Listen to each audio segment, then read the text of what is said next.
Glass skin পাওয়ার জন্য নামি ব্র্যান্ডের দামি প্রোডাক্ট ইউজ করা বন্ধ করে জাস্ট আজকের এই হোম রেমেডিটা ট্রাই করে দেখো কত ফাটাফাটি রেজাল্ট পাও। তারপর কিন্তু কমেন্ট সেকশনে এসে ফিডব্যাকটা আমার সাথে শেয়ার করতে একদম ভুলবে না।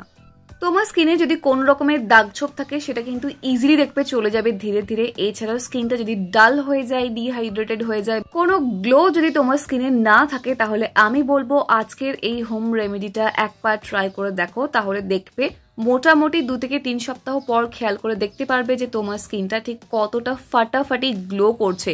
এবং প্রথমবার ব্যবহারেই তুমি দেখতে পাবে তোমার স্কিনে একটা হালকা ন্যাচারাল গ্লো চলে এসেছে, যার ফলে কিন্তু স্কিনটা ভীষণই হেলদি দেখতে লাগছে। এবং যাদের আন্ডার আই ডার্ক সার্কেলের মতো প্রবলেম আছে সেটাও কিন্তু দেখবে ইজিলি ধীরে ধীরে চলে যাচ্ছে। তাই চলো দেখে নিই আজকের রেমেডি। এর জন্য প্রথম আমাদের যেটা লাগবে সেটা হলো একটা মৌসম্বি লেবু। মানে এখানে কিন্তু জাস্ট নর্মাল যে পাতি লেবুগুলো হয় সেগুলো আমরা একদমই ব্যবহার করব না, তাতে স্কিন প্রচন্ড বেশি সেন্সিটিভ হয়ে যেতে পারে। তো সেক্ষেত্রে আমার আজকে এই রেমেডিটাতে কিন্তু অবশ্যই মৌসম্বি লেবুই লাগবে। সবাই কিন্তু আমরা জানি যে লেবুর মধ্যে যে অ্যাসিডিক নেচারটা আছে তার জন্য কিন্তু স্কিন থেকে পিগমেন্টেশন, হাইপার পিগমেন্টেশনের মতো প্রবলেম সলভ করতে সাহায্য করে। এছাড়াও যে কোনো রকমের দাগ ছোপ, ট্যান, দীর্ঘদিনের জমে থাকা ট্যান সবকিছু কিন্তু আস্তে আস্তে উঠে যাবে। তাই দেখো আমি একদম একটুখানি স্লাইস করে কেটে নিয়েছি এবং এর থেকে রসটা বার করে নিয়ে নিচ্ছি। এবং এটা কিন্তু একদমই ফেলে দেবে না, এটা অবশ্যই আমাদের কাজে লাগবে। মানে যে খোসাটা, অর্ধেক খোসাটা রইলো সেটা অবশ্যই কিন্তু আমাদের কাজে লাগবে, তাই ওটা একদম ফেলে দিও না। এখানে রসটা মোটামুটি 2 চামচ পরিমাণে আমার এখানে বের হয়েছে, তবে 1-1.5 চামচ হলেও হবে, এখানে অতটা নির্দিষ্ট পরিমাণে না হলেও হবে, কোনো সমস্যা নেই। ভাইটামিন সি তে ভরপুর লেবুর মধ্যে যখন মিক্স হয় একদম পুরো ভাইটামিন ই তে ভরপুর মধু, তার গুণাগুণটা না জাস্ট ডাবল হয়ে যায়। তাই এখানে দেখো আমি নিয়ে নিচ্ছি মোটামুটি 1 চামচ পরিমাণে, মানে 1 টিস্পুন পরিমাণে মধু। মধু কি করবে, যেমন দাগ ছোপটাকে কন্ট্রোল করবে। এবার যেহেতু লেবুর মধ্যে প্রচন্ড পরিমাণে ভাইটামিন সি আছে তাই স্কিনটা তো একটু ড্রাই হবেই হবে, সেক্ষেত্রে কিন্তু মধুটা আমাদের স্কিনে পিএইচ ব্যালেন্সটাকে মেনটেন করবে এবং স্কিনটাকে একটা হাইড্রেশন প্রোভাইড করবে, একটা ন্যাচারাল ময়শ্চারাইজারের কাজ করবে, যার ফলে স্কিনটা প্লাম্প লাগবে, গ্লোয়িং লাগবে, হেলদি লাগবে। এছাড়াও অতিরিক্ত ড্যান্ড্রফের ফলে যাদের কপালে গুঁড়ি গুঁড়ি র্যাশ হয়ে গেছে তাদের ক্ষেত্রে কিন্তু এই রেমেডিটা ভীষণই হেল্পফুল হতে চলেছে। তবে তোমার স্কিন যদি প্রচন্ড পরিমাণে অ্যাকনে থাকে, অ্যাকনে প্রোন স্কিন হয়ে থাকে, তাহলে কিন্তু আমি বলবো এই রেমেডিটা তোমার জন্য একদমই না। তুমি সেক্ষেত্রে অন্য রেমেডি ট্রাই করতে পারো, বাট এটা না। নেক্সট এর মধ্যে আমরা যেটা অ্যাড করবো সেটা হলো কফি। এখানে আমি just normal black filter coffee use করছি। তোমরা যে কোনো ব্র্যান্ডের যে কোনো কফি ইউজ করতে পারো, কোনো সমস্যা নেই। কফিও কিন্তু আমাদের স্কিনকে ভীষণ ভালো করে একদম পলিশিং একটা এফেক্ট দিতে সাহায্য করবে, স্কিন থেকে ট্যানটা খুব ইজিলি রিমুভ করে দেবে। এর পাশাপাশি দীর্ঘদিনের দাগ ছোপ যদি থাকে সেটাও কিন্তু চলে যেতে সাহায্য করবে এই কফি।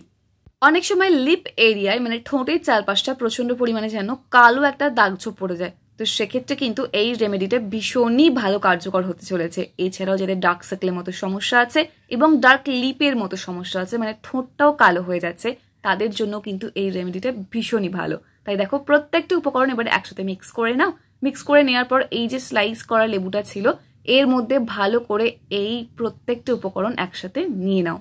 দেখো যখন লেবুর সাথে কফি আর মধু ইউজ করা হচ্ছে তখন কিন্তু এটার যে ক্ষমতাটা ভীষণই পাওয়ারফুল হয়ে যাচ্ছে। তো সেই কারণেই বলছি এটা কিন্তু ডেলি ইউজ করার জন্য একদমই না। দেখো সবার প্রথমে এই যে ইনগ্রিডিয়েন্টটা আমরা মিক্স করে তৈরি করলাম সেটা ভালো করে একটুখানি অ্যাপ্লাই করে নেবে, তার উপরে এটা দিয়ে ভালো করে মাসাজ করবে। কদিন করবে বলতো? সপ্তাহে। এটা সপ্তাহে মাত্র 2 বার ইউজ করবে, এর বেশি একদমই নয়। ভালো করে আস্তে আস্তে ধীরে ধীরে মাসাজ করবে, খুব বেশি জোরে জোরে রাব করবে না। আর একদমই খেয়াল রাখবে বেশিক্ষণ ধরে রাব করারও কিন্তু কোনো প্রয়োজন নেই। এটা দিয়ে মাত্র 2 থেকে 3 মিনিট রাব করলেই এনাফ, এর বেশি কোনো দরকার পড়বে না। আর এই রেমেডিটা করার আগে কিন্তু অবশ্যই স্কিনটা ভালো করে ক্লিন করে নেবে যে কোনো একটা মাইল্ড ফেস ওয়াশ দিয়ে। সেক্ষেত্রে এই ভিডিও ডেসক্রিপশন বক্সে ভালো ভালো কিছু ফেস ওয়াশের লিঙ্ক দেওয়া আছে, তোমরা চাইলে সেগুলোও ট্রাই করতে পারো। ব্যাস দেখো 2-3 মিনিট ভালো করে রাব করা হয়ে গেল, তারপর ভালো করে মুখটা জল দিয়ে ধুয়ে নেবে। তৎক্ষণাৎ হয়তো খেয়াল করে দেখবে যে তোমার স্কিনটা তৎক্ষণাৎ একটু লাল লাল লাগছে, কারণ দেখো লেবুর সাথে যখন কফিটা মিক্স হয়েছে তখন কিন্তু একটু এরকম হবে, ঠিক আছে? তাই চিন্তার কোনো কারণ নেই, কোনো সমস্যা নেই। ভালো করে স্কিনটা ওয়াশ করে নেওয়ার পর একটা ময়শ্চারাইজার অ্যাপ্লাই করতে কিন্তু একদমই ভুলবে না। ব্যাস তারপরে দেখবে যখন কিছুক্ষণ হয়ে যাবে, মোটামুটি 2-3 ঘন্টা পর তোমার স্কিনটা ভীষণ চকচক করবে। আর এটার পর কিন্তু কোনো রকমের আর আলাদা করে ফেস ওয়াশ দিয়ে ফেসটাকে ক্লিন করার কোনো প্রয়োজন পড়বে না। এটাই খুব ভালো করে ফেসটাকে জেন্টলিভাবে ক্লিন করে দেবে, ঠিক আছে? তো ময়শ্চারাইজার অ্যাপ্লাই করার পর ঠিক যেমনটা বললাম 2-3 ঘন্টা পর দেখবে স্কিনটা ভীষণই ফ্রেশ লাগছে, এবং তার পরের দিন সকালে উঠে যখন মুখটা তুমি ধোবে তখন দেখতে হবে তোমার স্কিনটা কতটা বেশি গ্লো করছে। আর অবশ্যই এই পুরো রেমেডিটা কিন্তু রাত্রিবেলা করবে, দিনের বেলা একদমই না। মাত্র 1 মাসের মধ্যে দেখবে তোমার মুখে কিন্তু আলাদা একটা ন্যাচারাল গ্লো চলে এসেছে, ভীষণ পরিমাণে দাগ ছোপটা হালকা হয়ে গেছে। তাই অবশ্যই এই রেমেডিটা আজ থেকেই ট্রাই করতে শুরু করো। ভিডিও হেল্পফুল মনে হলে লাইক কমেন্ট শেয়ার করতে একদম ভুলো না। দেখা হচ্ছে নেক্সট অন্য কোনো video. And finally thank you for watching this video.